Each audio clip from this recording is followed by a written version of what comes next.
I would just note that there is another factor that is critical to the success of the Appropriations Committee, and that is having a majority leader who is willing to bring appropriations bills to the Senate floor, something that did not happen last year. I will now recognize Vice Chair Murray to make the customary motion to report the House Milcom VA bill with an amendment in the nature of a substitute. Madam Chair, I move the committee report favorably H.R. 3944, a bill making appropriations for military construction, the Department of Veterans Affairs, and related agencies for the fiscal year ending September 30th, 2026, and for other purposes with an amendment in the nature of a substitute, provided the bill be subject to further amendment. Any further amendment increasing budget authority be offset by a reduction of equal or greater budget authority. Thank you, Senator Murray. I note that we have a quorum present, and without objection, we will now vote to report the bill. Chair, sorry to be disruptive, but is there a point at which we're going to have some discussion? I don't want to. Yes. I want to make sure that separate and apart from amendments, that given the context that we have a discussion among colleagues, but I don't want to interfere with the vote. I just want to make sure that there's a place for that. As the senator is well aware, the way appropriations operates is we vote to report the bill subject to amendment, and then after that is done, we do debate and the offering of amendments, which usually starts with the manager's package, but then any member is able to offer a germane amendment to the bill. This will be no different.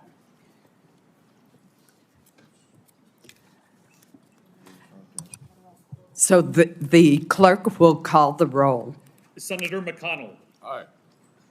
Senator Murkowski. Aye. Senator Graham. Aye. Senator Moran. Aye. Senator Hoven. Aye.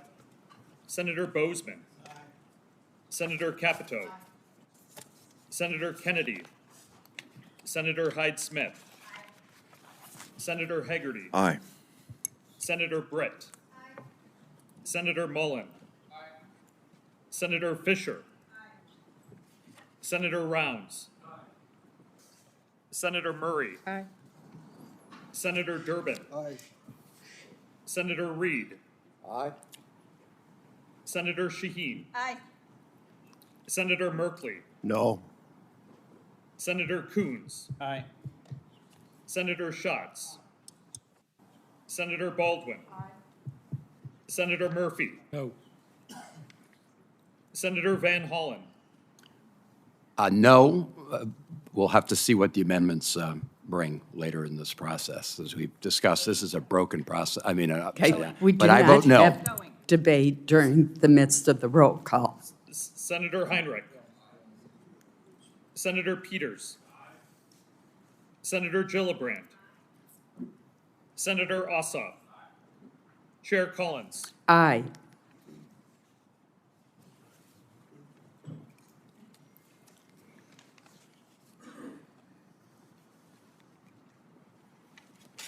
Thank you. On this vote, there are 25 ayes and 3 nays. The motion to report the bill favorably is agreed to. We'll now turn to consideration of the bill.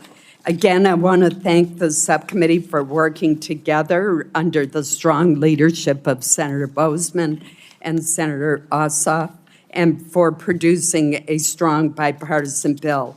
I also want to thank the Milcom VA subcommittee staff for working to get this bill ready for this markup. As I said in my opening statements, this bill funds many important priorities for our veterans and will ensure that our military has the infrastructure it needs to fulfill its mission. Like Senator Murray, I too am the daughter of a World War II veteran who was wounded twice in the Battle of the Bulge. and spent his last days in a veteran's home. So I know firsthand how important this infrastructure is. I'd now like to recognize Vice Chair Murray if she would like to comment on the bill.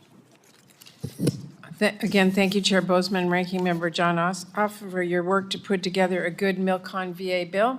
I am pleased to say this legislation lives up to our nation's commitment to our veterans with the funding that they need and makes crucial investments to support our service members. The bill includes essential funds for VA care, including rural health, women's health, medical research, and the caregivers program I've long championed, and for the first time puts funding levels for these important programs in statute. It also expands the pilot I started to ensure that child care is not a barrier to any veteran who needs care, and increases funding to address veteran homelessness and mental health needs.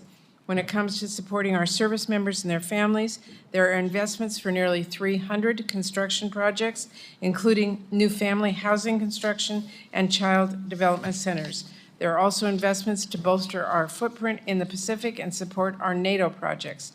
Altogether, these are incredibly important to our service members and our veterans and our national security. So I will be voting yes.